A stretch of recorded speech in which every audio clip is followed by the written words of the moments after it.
Jueves, 26 de septiembre. Vayan por todo el mundo. Bienvenidos a la lectura de la lección de escuela sabática para este día, y los comentarios del Espíritu de Profecía. Lee Marcos 16, 14 al 20. ¿Qué dijo Jesús a sus discípulos cuando se les apareció, y qué significan estas palabras para nosotros hoy? Marcos 16, 14 al 20. Finalmente se apareció a los 11 mismos, estando ellos sentados a la mesa, y les reprochó su incredulidad y dureza de corazón, porque no habían creído a los que le habían visto resucitado. Y les dijo: Id por todo el mundo y predicad el Evangelio a toda criatura. El que creyere y fuere bautizado, será salvo, mas el que no creyere, será condenado.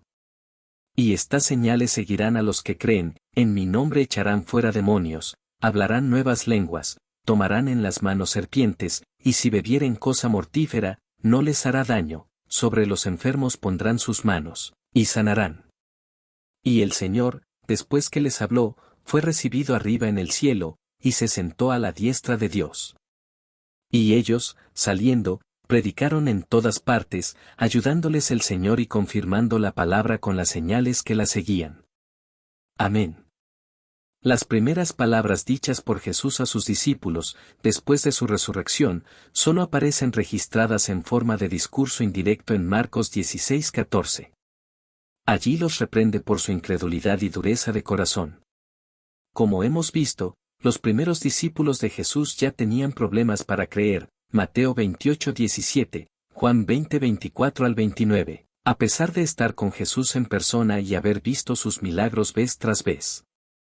Pero Él les demostró la realidad de su resurrección mediante diversas evidencias. Por lo tanto, el testimonio de ellos, combinado con la evidencia presentada en la sección del día lunes, constituye un firme fundamento para la fe. Jesús encomendó a sus discípulos la proclamación del Evangelio al mundo. Su orden es expansiva. Ellos deben ir al mundo entero y proclamar el Evangelio a toda la creación. Jesús luego explica el resultado de su labor para bien y para mal: quienes crean serán salvos, quienes no crean serán condenados. Jesús también describe las señales que acompañarán la obra de los discípulos: expulsarán demonios, hablarán nuevos idiomas, serán protegidos de daños y sanarán a los enfermos. Algunas personas han interpretado erróneamente Marcos 16, 18 como si aseverara que los cristianos deben demostrar su fe sosteniendo serpientes venenosas en sus manos. Ninguna acción presuntuosa como esa es autorizada aquí. Lo que Jesús está describiendo es la protección del cristiano mientras participa en la misión, como ocurrió con Pablo mientras servía a otros, Hechos 28, 3 al 6. Obviamente, la Biblia no enseña que los cristianos serán siempre protegidos de todo daño. A veces Dios considera apropiado obrar un milagro para promover la causa del Evangelio. Pero a veces los cristianos sufren como consecuencia de su testimonio. En tales circunstancias, su paciente perseverancia es para los incrédulos otra evidencia del poder de la fe. Y luego, después de toda la obra que realizó aquí, fue recibido arriba en el cielo y se sentó a la diestra de Dios, Marcos 16, 19. Jesús ascendió para sentarse a la diestra de Dios, en lugar del poder supremo, porque había derrotado a todas las fuerzas del mal. Nota lo que dice el último versículo.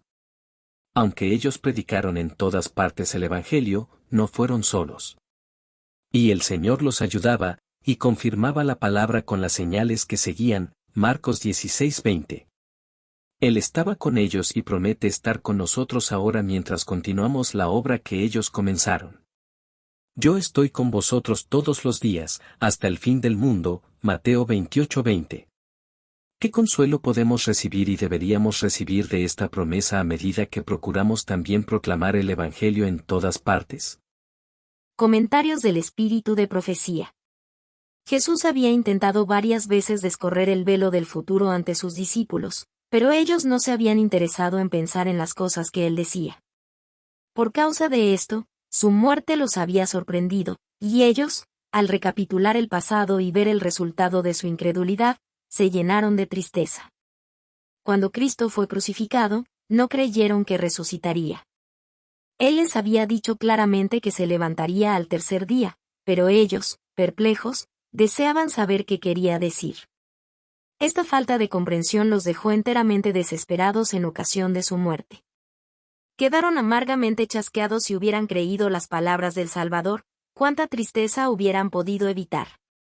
Aplastados por el desaliento, la pena y la desesperación, los discípulos se reunieron en el aposento alto, y cerraron y atrancaron las puertas. Fue allí donde el Salvador, después de su resurrección, se les apareció. Los Hechos de los Apóstoles, página 21 y 22. Antes de ascender al cielo, Cristo dio a los discípulos su comisión. Vosotros habéis sido testigos de mi vida de sacrificio en favor del mundo, les dijo. Os encomiendo a vosotros, mis discípulos, este mensaje de misericordia.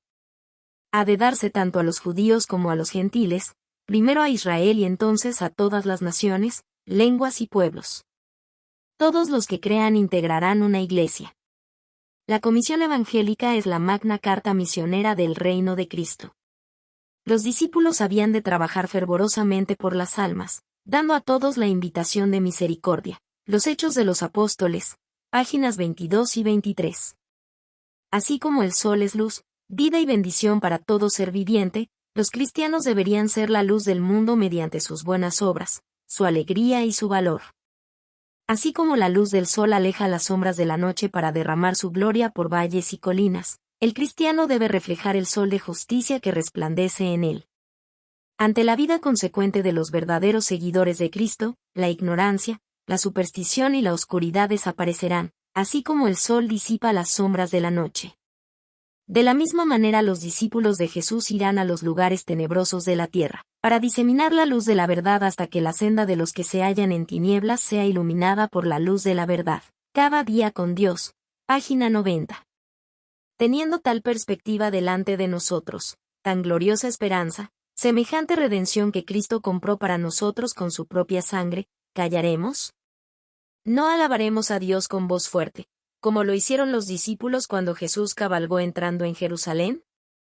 ¿No es nuestra perspectiva mucho más gloriosa que la de ellos entonces? ¿Quién se atreve a prohibirnos que glorifiquemos a Dios, aun con fuerte voz, cuando tenemos tal esperanza, henchida de inmortalidad y de gloria? Hemos gustado las potestades del mundo venidero, y las anhelamos en mayor medida. Todo mi ser clama por el Dios viviente, y no quedaré satisfecha hasta que esté saciada de toda su plenitud. Primeros Escritos, página 110. Te damos las gracias por acompañarnos en el estudio de la lección para este día. Esta es una producción del Ministerio Mensaje Adventista. Síguenos en nuestras redes sociales y comparte nuestras publicaciones para que el mensaje pueda llegar a más personas. Te deseamos un feliz día, que Dios te bendiga.